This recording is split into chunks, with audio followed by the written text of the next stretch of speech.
What's the feeling? Is it relief when it comes off the barrel and it's a no-doubter? Nothing's a no-doubter here. I wouldn't say it's relief. I mean, I've just kind of been battling this first, 30-something games or whatever.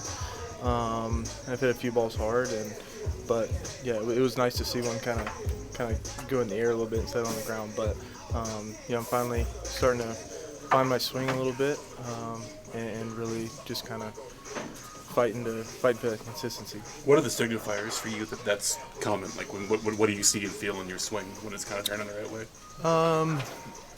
It's just balls are on the barrel. Whether they're on the ground, in the air, line drives, whatever it may be, they're on the barrel.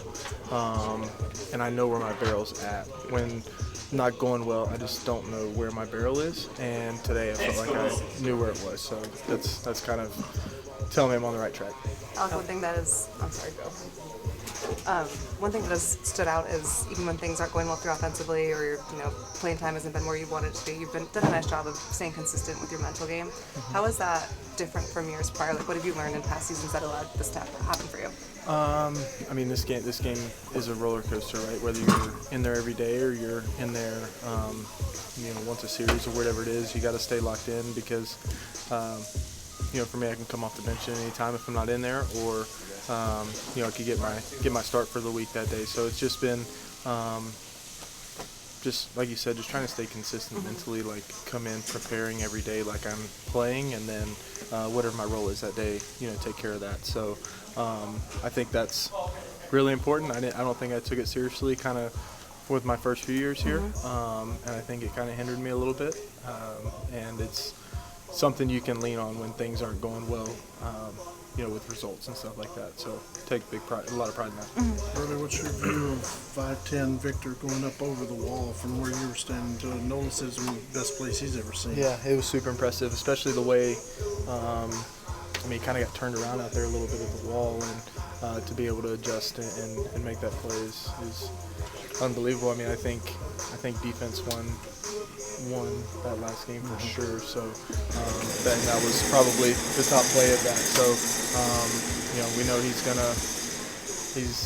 gonna make plays out there, and he's gonna run around the bases. So that was a great play. How inspiring is it to see 34-year-old Nolan Arenado go crashing into a screen too, chasing the fly ball? Yeah, I told him if that was on my side, it'd be camped.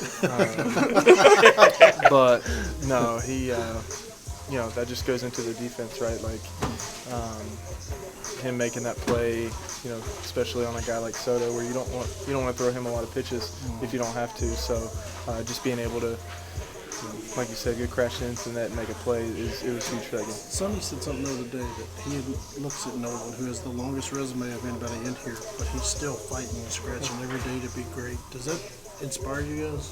Yeah, just watching him work as somebody who's accomplished a lot in the game is really kind of humbled you a little bit, because this game's ever changing, ever evolving, and he's always putting in the work, no matter if he's just hit 5 home runs in a game or he struck out 5 times in a game. He's putting in the same consistent work, and it's important to be around that. I still consider myself a young guy, but it's important to be around that, just to see what he does day in and day out and how much pride he takes in that.